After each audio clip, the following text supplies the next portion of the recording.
efectivament estan canviant un poc la percepció que tenim de l'amor, no? Esta cosa de l'amor romàntic, que l'amor ha de ser un gran patiment per a poder-se celebrar. Però justament el que expressa en Romeu i Julieta és una passió dels dos, la passió existeix. Una altra cosa és com la perversió de l'amor, no? Hi ha una reflexió sobre el que és fins on es pot portar la passió amorosa, no? El problema sempre és quan en una parella es pugui exercir el domini d'un sobre un altre. Però justament el cas de Romeu i Julieta crec que és molt bonic perquè expressa l'amor més després, no? La passió amorosa entre dos joves que es corresponen. És un tractat de l'amor, perquè d'una banda ens dona aquesta reflexió o aquesta mostra del que és la passió amorosa, però també ens ensenya el que és el context que l'envolta, no? La societat com pressiona perquè es visca d'una manera l'amor, l'amor concertat, l'amor retòric, l'amor ideal. Hi ha moltes reflexions al voltant de l'amor que poden ser matèria de reflexió per a joves, no?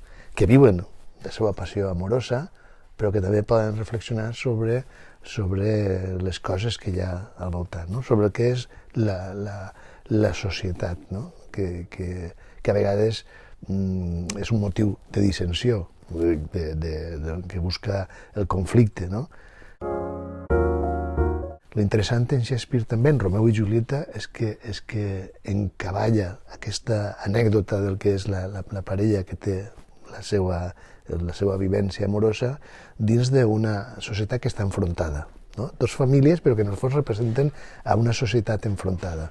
I el Shakespeare, d'alguna manera, ens fa reflexionar sobre com d'important és l'amor per a apaivagar aquestes tensions o per provocar una pau social. D'alguna manera això és el que palpita en l'obra Romeu i Julieta. Diu, celebrem l'amor, perquè és l'única cosa que pot acabar amb tots els odis, no? El que passa és que moltes vegades la pressió externa és molt poderosa i fa que és el que també vol subratllar d'alguna manera Shakespeare, no? El sacrifici d'aquesta parella de l'amor que al final portarà la pau a la ciutat de Verona, no? A la societat que l'envolta, però és a partir del sacrifici del seu amor, no? Crec que és una idea molt bonica de Shakespeare. Les traduccions sempre tenen més data de caducitat, no? El llenguatge està en contínua evolució i jo crec que s'ha de posar sempre al dia, no? Per fer més acostat al lector de cada època, no? I jo crec que és el que hem volgut fer en aquesta traducció, no? Fer una versió, una traducció o versió que poguera trobar el caliu, la importància del que és el registre, la llengua de Shakespeare, però traslladada a un lector actual. I per què? I per què una versió novel·lada? Per què hem volgut fer d'aquest Romeu i Julieta una versió novel·lada?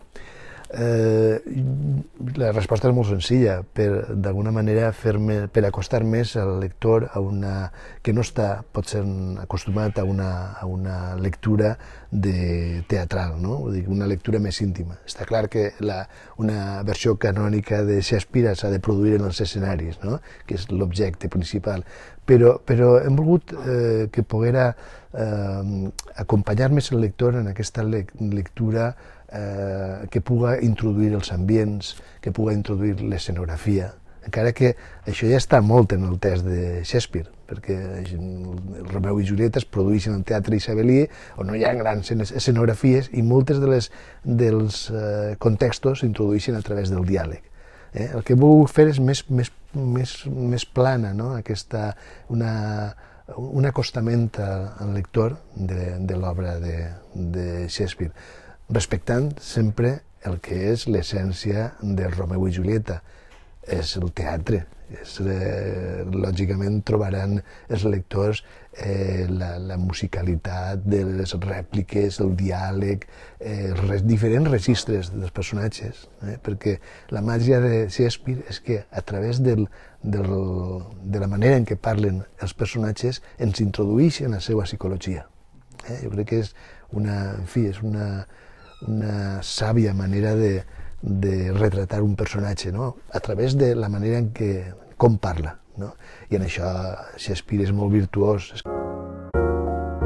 És un privilegi, perquè és entrar en el seu... posar-se en la ment del creador, no? Com entens els passos, com està construïda la dramatúrgia per a poder aconseguir el fi de crear una història, de contar una història d'una determinada manera. I després, cada frase, la música de cada frase, de com parla cadascun dels personatges, per a mi és una festa d'investigació, de poder intentar recrear o sigui, fer el camí invers, no? Servint l'esperit de Shakespeare, que no pot ser d'una altra manera, però al mateix temps això, com a intèrpret, et fa ser també creador, no? Perquè has de vessar això a la teua llengua. Personatge, fixa't, com a creador, quan em fan aquesta pregunta de quin és el teu personatge preferit o en qui et sents més identificat, jo sempre dic que un autor sempre està darrere de tots els personatges, i el mateix he hagut de fer amb Romeu i Julieta, en cadascun dels personatges creure me'l, sentir-me jo l'actor o l'actriu i ser Julieta, i ser Romeu, i ser el pare, i ser la mare, i ser la Dida, que és un personatge molt divertit. Jo crec que d'alguna manera tu has de vampiritzar aquesta ànima per a poder-la després representar amb tota la seva veracitat.